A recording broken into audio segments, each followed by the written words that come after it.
Представете си какво би се случило, ако Сатурн, втората по големина и най-масивна планета в нашата Слънчева система, се сблъска с Земята. Този сценарий, въпреки че изглежда като нещо от научно-фантастичен филм, представя поредица от астрономически последствия, които биха могли напълно да преобразят нашето разбиране за Вселената и стабилността на небесните тела. Нека проучим тази завладяваща хипотеза и анализираме възможните разклонения на тази космическа катастрофа, навлизайки в подробности, които засилват напрежението и сложността на събитието. Първо, важно е да се разбере, че сблъсъците между планети не са несъществуващи събития в необятността на галактиката. Всъщност те са по-често срещани, отколкото си мислим, особено в млади звездни системи, където множество планети съжителстват в нестабилни орбити поради различните си маси и размери. В тези системи постоянното гравитационно взаимодействие може да доведе до близки срещи и в крайна сметка до катастрофални сблъсъци. Въпреки че нашата Слънчева система се е стабилизирала в продължение на милиарди години, избягвайки подобни събития, увлекателно е да се спекулира за последствията, ако се случи една от тези срещи. Сатурн и Земята. Среща на гиганти и скалиста планета Сатурн, известен със своите впечатляващи пръстени и предимно газов състав, контрастира рязко с Земята, скалиста планета с богата на кислород атмосфера и динамична повърхност, съставена от континенти и океани. Сблъсъкът между тези два свята с толкова различна природа би довел до опустошителни ефекти и необратими промени, създавайки изпълнен с напрежение сценарий, при който човешкото оцеляване и целостта на планетата са застрашени. Сценарий първо. Бавен сблъсък с ниско триене. Нека първоначално си представим сценарий, при който Сатурн се отклонява от орбитата си от неизвестна външна сила и започва да се движи към Земята. Ако сблъсъкът се случи бавно и с малко триене, двете небесни тела биха могли да преминат относително близо едно до друго без пълно незабавно унищожение. Гравитационните последици обаче биха били дълбоки и тревожни. Земята с значително по-малката си маса ще започне да се влияе от огромната гравитация на Сатурн, предизвиквайки поредица от катастрофални събития.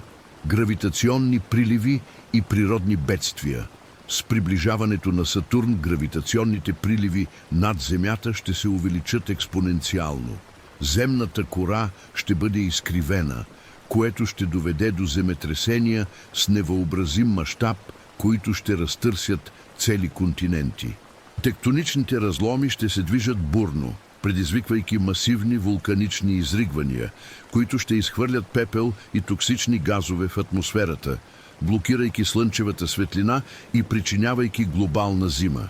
Гигантски цунами ще преминат през бреговете, поглъщайки крайбрежните градове и унищожавайки цели екосистеми.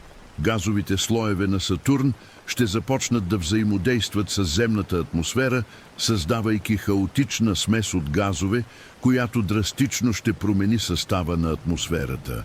Кислородът и азотът, важни за живота, могат да бъдат разредени или заменени от токсични газове, правейки атмосферата необитаема за повечето форми на живот. Обменът на материя между планетите ще доведе до гигантски електрически бури и урагани с безпрецедентни размери, които допълнително опустошават повърхността на Земята. Продължителното гравитационно взаимодействие между Сатурн и Земята би накарало техните атмосфери да се слеят и материята да се прехвърли от една планета на друга. Земната кора ще се разпадне под екстремния натиск, създавайки огромни кратери и дълбоки долини. Най-високите планини щяха да бъдат превърнати в развалини, докато нови геоложки образувания щяха да се появят от бягащите тектонични сили. Растителността ще бъде унищожена и естествените местообитания ще изчезнат, което ще доведе до масово изчезване на безброй видове. Сценарий 2. Челен сблъсък с висока скорост. Във втория сценарий разглеждаме високоскоростен челен сблъсък между Сатурн и Земята. Това събитие би било изключително жестоко и би имало незабавни и катастрофални последици, които надминават въображението. Когато двете планети се сблъскат с пълна сила, освободената енергия ще бъде колосална, надминаваща дори най-мощните известни звездни експлозии. Сливането на планетите ще доведе до масивно освобождаване на топлина и радиация, незабавно изпаряване на външните слоеве на Земята и Сатурн. Освободената енергия ще бъде толкова интензивна, че ще генерира експлозия от светлина и топлина, видима на милиарди километри, осветявайки Вселената с ослепителен блясък. Ударните вълни ще се разпространят през Слънчевата система, засягайки не само Земята и Сатурн, но и по-отдалечени планети като Марс и Венера, предизвиквайки драстични промени в климата и вероятно унищожавайки живота на други планети структури.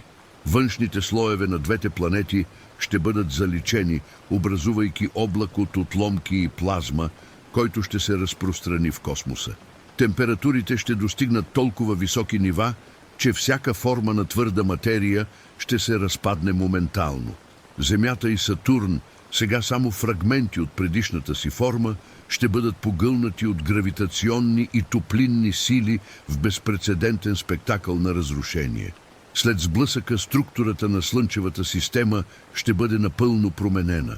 Земята сега слята с Сатурн ще формира ново небесно тяло с хибридни характеристики, вероятно подобно на газов гигант с плътен скалист слой в ядрото. Тази нова планета може да има нестабилни орбити поради комбинацията от първоначалните гравитационни сили на двете планети, което води до възможни последващи сблъсъци с други по-малки небесни тела, като астероиди и комети. Разпръскване на пръстените и образуване на нов пояс за отломки, загубата на пръстените на Сатурн, които са една от най-отличителните му характеристики, ще доведе до разпръскването на неговите фрагменти в пространството, създавайки нов пояс от отломки, който може да представлява постоянна заплаха за други планетарни образувания. Спътниците на Сатурн и Земята също ще бъдат засегнати, някои могат да бъдат заловени от новата хибридна планета, докато други ще бъдат изхвърлени в хаотични орбити или дори извън Слънчевата система. Стабилността на Слънчевата система ще бъде компрометирана, увеличавайки риска от бъдещи сблъсъци и трансформирайки гравитационната динамика на цялата система. Въздействие върху живота и околната среда на Земята. Ако си представим, че все още има живот на Земята по време на това катастрофално събитие, последствията биха били още по-опустошителни. Взаимодействието с атмосферата на Сатурн може драстично да промени климатичните и атмосферни условия, правейки оцеляването на хората и други форми на живот изключително трудно, ако не и невъзможно. Унищожаването на планетарната инфраструктура, като градове и екосистеми, ще бъде тотално, което ще доведе до масово изчезване. Разрушаване на инфраструктурата и изчезване на живот енергията, освободена от сблъсъка, може също да предизвика събития като образуването на нови планински вериги, масивни вулканични изригвания и изпускане на токсични газове в околната среда, създавайки враждебна и необитаема атмосфера. Комбинацията от гравитационни и топлинни сили в резултат на сблъсъка би трансформирала напълно повърхността на Земята, елиминирайки всяка следа от сегашната й форма. Градовете ще бъдат превърнати в развалини, а животоподдържащите системи ще бъдат унищожени, което ще доведе до масовото изчезване на всички живи видове. Астрономически и технологични наблюдения. Въпреки че сблъсъкът между Сатурн и Земята е изключително малко вероятно събитие в настоящия контекст на нашата Слънчева система, изследването на тази хипотеза ни позволява да разберем по-добре динамиката и взаимодействията между планети с различен състав и маса. С технологичния напредък в астрономията, ние сме в състояние да наблюдаваме и моделираме такива събития в други звездни системи, предоставяйки ценна представа за формирането и еволюцията на планетите. Предизвикателства при наблюдението на сблъсъци на планети Дори и с напреднала технология Подробното наблюдение на планетарен сблъсък все още е значително предизвикателство поради огромните разстояния и времеви мащаби. Математическите модели и компютърните симулации са основни инструменти за прогнозиране на възможното развитие на такива събития, помагайки на учените да разберат сложността на планетарните взаимодействия. Способността да симулираме тези сблъсъци ни позволява да предвиждаме потенциални ефекти и да развиваме теории за формирането и еволюцията на планетарните системи. Философски и научни аспекти, съзерцанието за сблъсък между Сатурн и Земята също ни кара да разсъждаваме върху крехкостта и величието на Вселената. Земята, малка синя точка в средата на космическата необятност, е уязвима за събития с монументални размери, които могат да преобразят съдбата й за миг. Това подчертава значението на астрономията и физиката за разбирането на силите, които управляват нашия космос, и търсенето на начини за защита на нашата планета от възможни бъдещи заплахи. Възможността за подобни събития ни кара да поставим под въпрос ролята на човечеството в Вселената. Ако можем да разработим технологии за откриване и може би дори за предотвратяване на сблъсъци на планети, ще направим значителна крачка напред в защитата на живота и запазването на нашия свят. Въпреки това, сложността на гравитационните взаимодействия и необятността на космоса правят тази задача истински технологичен и научен подвиг. Търсенето на решения, които могат да смекчат или избегнат подобни катастрофи, се превръща в приоритет, подчертавайки необходимостта от международно сътрудничество и непрекъснат научен напредък. Хипотетичният сблъсък между Сатурн и Земята служи като мощно напомняне за динамичните сили, които оформят нашата Вселена. Въпреки че нашата Слънчева система в момента е относително стабилна, изследването на катастрофални сценарии ни позволява да оценим сложността и красотата на планетарните взаимодействия.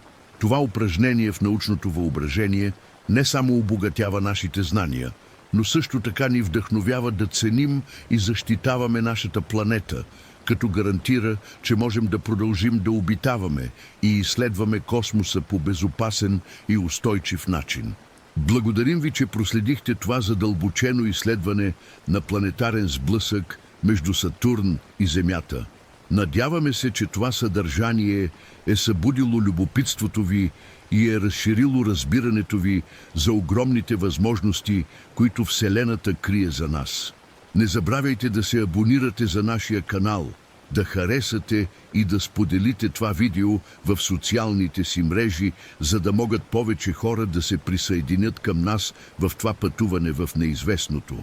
Благодарим ви за постоянната подкрепа и до следващото космическо приключение. Дори в лицето на пълното унищожение има едно последно послание на надежда. Натрупаното знание и научените уроци от този сблъсък ще послужат за насочване на бъдещите цивилизации по време на пътуването им през космоса. Човечеството, дори в последните си моменти, ще е допринесло за разбирането на Вселената, оставяйки наследство от любопитство и изследване, което ще отекне сред звездите, вдъхновявайки бъдещите поколения да продължат да разкриват мистериите на космоса.